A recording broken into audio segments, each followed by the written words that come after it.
So today we're going to dive into a really powerful parable. It's about a jester, his solitude, and this profound test of what it really means to be sovereign over your own inner world. And the incredibly difficult choices that come with that. In this quote right here, it's really the heart of the whole story.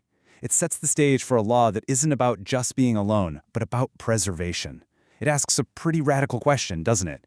Is your inner space, your mind, a public square that's open to everyone? Or is it a sacred temple? All right, so let's set the scene. Our jester, he's alone on his mountain. This is his place of creation, his place of focus. He has just finished carving his very first law into his desk when, right on cue, a knock comes at the door. Just like that, the silence is shattered and the test begins. Instantly. Now, what's so fascinating about this law is its purpose. See, this isn't about hiding from the world. The law of selective solitude frames the jester's home as a fortress, a place where strength is actively built. It's a defense, not a retreat. And well, it's about to face its very first major challenge. So who's at the door? It's not some stranger. It's his most devoted companion. A guy who was once a strong lion, but he's grown tired of the climb. And just look at what he brings with him. It's not inspiration. It's the stench of the valley. He's literally carrying the weight of the collective, offering this so-called gift of shared misery.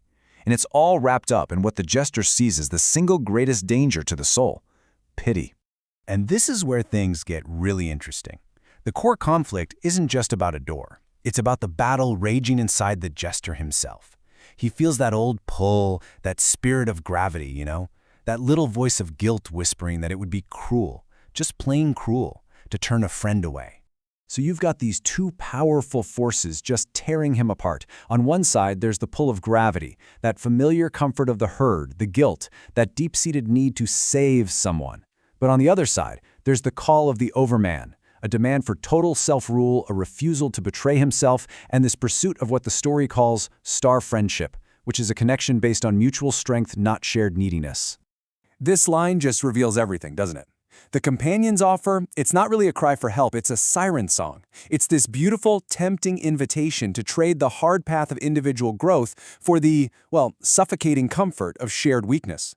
To uphold his own law, the jester has to become the bad guy to his own friend. So, here we are, the climax of the parable. The jester has to make a choice, and it's a choice that's going to define him and give his new law real, actual power. The entire integrity of his inner fortress is hanging in the balance. And that's the real question here, isn't it? I mean, opening the door feels like the kind thing to do.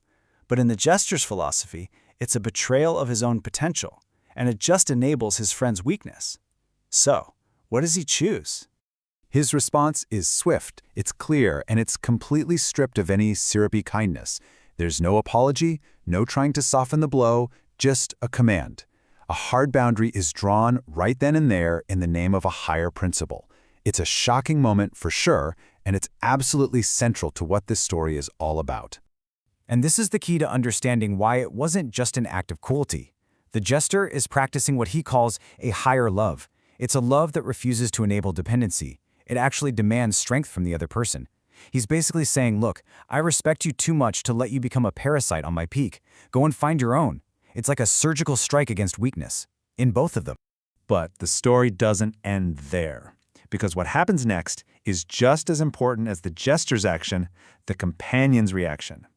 Well, it proves the jester was right all along. It reveals the true nature of his visitor's request. And you see this incredibly fast transformation. The companion's plea for comfort, for a little bit of warmth, it instantly flips to bitter curses the moment he's denied. The mask of neediness just drops, and it reveals that his request was never really about shared strength. It was only ever about shared weakness. And what does he accuse him of? Oh, you guessed it. The predictable weapons of the herd against the individual. You're arrogant, you're cold, and the ultimate sin of all, you dared to value yourself. This whole outburst just confirms what the jester already suspected. The companion wasn't looking for a path to get better. He was looking for a sedative for his own failure. So, in the end, the test of the law becomes its actual function. It acts like a refining fire. It's a mechanism that automatically separates those who can stand on their own 2 feet, the gold, from those who can only lean on others, the dross. The law isn't just a rule on paper. It's a tool for clarification. So, this leads us to the final, really profound resolution. The door stays closed. The companion's footsteps fade away, and the Jester is left alone again. But something fundamental has shifted inside him, and in his whole understanding of what solitude even means. And this really gets to the key takeaway. Selective solitude is a practice. It's an active, daily defense of that sacred, creative space inside you. It's not about building walls because you're scared. It's about acting as a gatekeeper for your own inner temple. With this one act, the Jester passes a crucial internal test. He overcomes that part of himself that feels obligated to save other people, realizing that true help isn't enabling weakness, it's inspiring strength. He is now, truly, a sovereign of his own silence. And here's the ultimate reward for all of it. In the darkness, he realizes he's not alone at all. He finds this profound companionship with his own integrated self, his shadow. And that kind of self-sufficiency is deeper and more real than any connection that's based on neediness could ever hope to be. And we end on this powerful, lingering thought. The goal isn't to finally arrive somewhere safe and be done. The real story, the real life of a sovereign individual, is this constant, active, creative dance right on the edge of the unknown.